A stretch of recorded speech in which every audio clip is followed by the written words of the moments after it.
Now, joining us in the studio to talk us through these latest developments is Professor Shin Sang-hyup from Kyunghee University.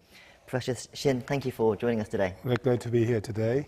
Now, the location of the summit has been confirmed as the Capella Hotel in Sentosa Island. Now, that announcement came as quite a bit of a shock because many had expected the Shangri-la to be chosen as the summit venue.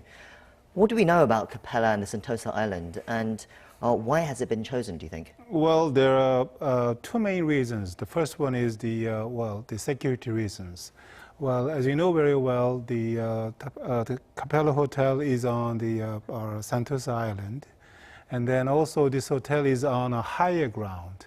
So these two reasons, I think, they made the security forces to protect the VIPs, I mean the President of the United States, Mr. Trump, and then North Korean leader Kim Jong-un, and delegations from two countries. So they could secure and protect them very efficiently. This can be the first and the most important reason why they selected the Capella Hotel as the place for the summit meeting between the United States and the North Korea. And if I give you one more reason, definitely, I think on the April 27, when there was the summit meeting between the Republic of Korea and North Korea, the two leaders had took a walk, and then they had some private time. And then, according to the report, during this time, they had very productive talks. And then when Kim Jong-un visited China, he had also private talk with the Chinese President Xi Jinping by taking a walk. So we can expect that maybe the President Trump and then the North Korean leader Kim Jong-un could have some talk.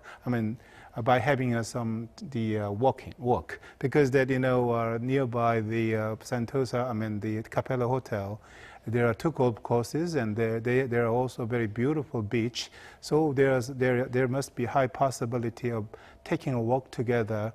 Two leaders. Yes, those walks were the optics were very good for those walks. Right, and, I think so. Yes. I think they were dubbed the bromance moments with Xi Jinping and Moon Jae-in.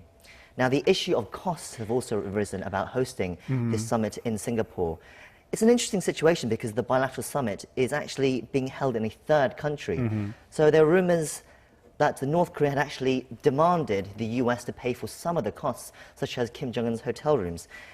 Do you believe these stories that North Korea would have made these demands and to shoulder for the US to shoulder these costs? Well, I think according to the report, I think each country will pay for their own bill by themselves.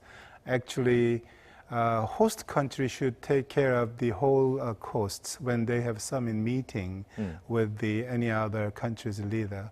But as you pointed out, the summit meeting will be held in a third country. So this is quite different from traditional patterns of summit meeting. And according to report, the Singaporean government will take responsibility of the cost needed for arranging the summit meeting. But basically, USA government is reported to pay all bills by themselves, and North Korean government does.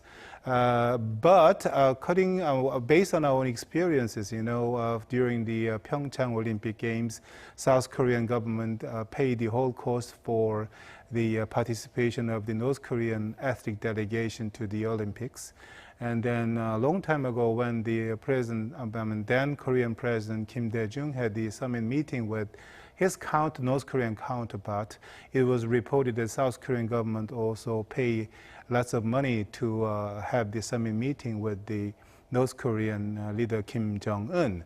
But I think this is quite sensitive because this relates to disgrace to North Korea if it is publicly reported that USA will pay the cost for the summit meeting for North Korean government. So we have to wait and see, but I think we should wait for a while to see who paid how much and who paid the less than the others.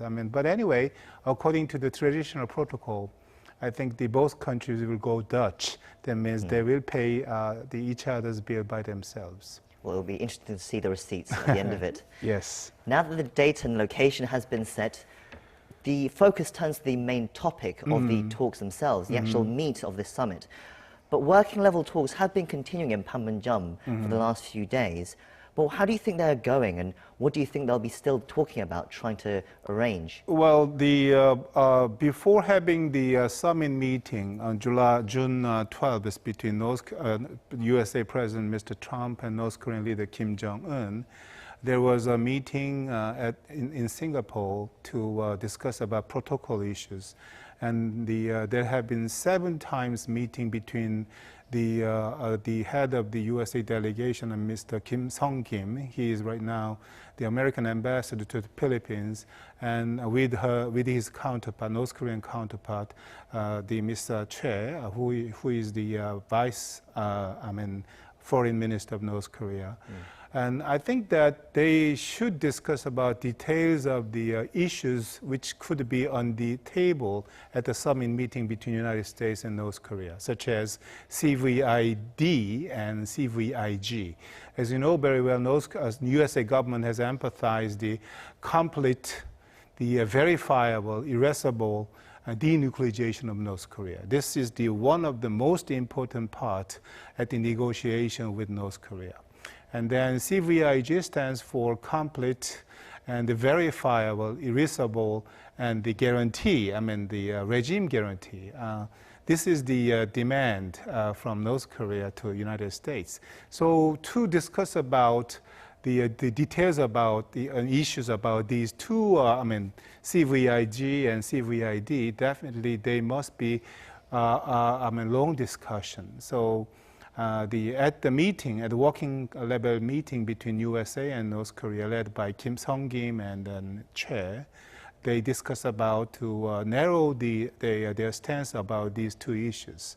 And also, it was reported that between 2 countries, USA and North Korea, there is possibility that 2 leaders could discuss about adopt the declaration ending Korean War.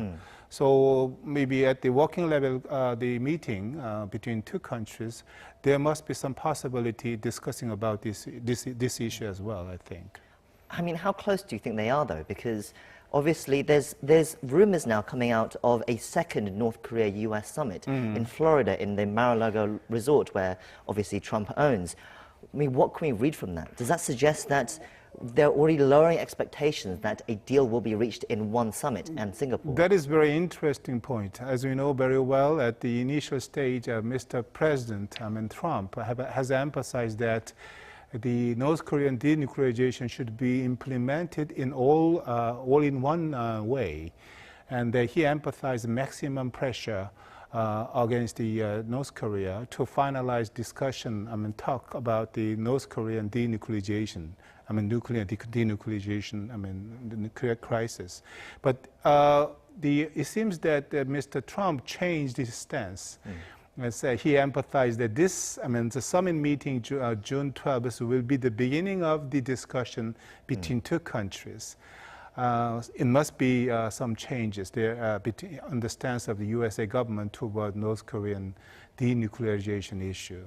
In this context, the USA government seems to prepare another round of the summit meeting to continue discuss about the North Korean denuclearization issue. Certainly, I think that there must be high possibility that there must be some more discussions, more summit talks about these issues between 2 countries, as long as USA government takes this stance. And about this change made by the USA government, there has been some the analysis that means that Mr. Trump is facing some difficulties domestically because Russian scandal, and then there will be evaluation about his government. According to the schedule, his tenure will be finished 2021 January. So this is the midterm of the evaluation of his government. So by continuously having the talk with North Korea, maybe it can be a good opportunity for him to divert the criticism, domestic criticism against him and his government. So by having a negotiation with North Korean government continuously, maybe he could maintain his support from the people. This is the several interpretations about the reasons why USA government has changed its stance about North Korean denuclearization. So briefly, before we go, there's another point I wanted to pick up, was that at the moment, there doesn't seem to be any mention from the North Korean media about the upcoming summit. There's been no reports about Kim Young-chul going to the US and meeting Donald Trump at the White House. Well, what do we make of that? Yes, there are several possible the analysis. I mean, the first one is that in North Korea, like maybe that's the case in other countries, but about the schedule, Kim Jong-un's schedule has been kept as one of top secrets. For example, particularly when Kim Jong-un is away from Pyongyang, somebody said that there could be some possibility of military coup or something like that. So Kim Jong-un has been very sensitive, like his father and grandfather. They have very tightly controlled, keep the schedule and the leaders as one of top secrets. Well, we can understand the no response from North Korea about the Kim Young-chul's visit to North Korea in this context. Second one is, Kim Jong-un, does not finally, make his final decision about the issues which will be on the table at the summit meeting with the President Trump. Mr. Trump has emphasized that Kim Jong-un should make a bold decision to have the successful outcome at the summit meeting with him. And then that means that the ball is on the hand of the Kim Jong-un, to have the successful outcomes. So certainly it can be a very difficult moment for Kim Jong-un to finalize his stance. So because he does not finalize his stance about this issue yet, maybe North Korean media cannot report about the details about the progress, preparing for the summit meeting on June 12 with the USA President Trump. This can be one or two main scenarios explain the reasons why North Korean media does not report about the progress for the summit meeting with the United States. Well, that's all we have time for today. Thank you for coming in, and it's going to be a very interesting few days, and I look forward to discussing with you. I think so. Next time. Thank you very much.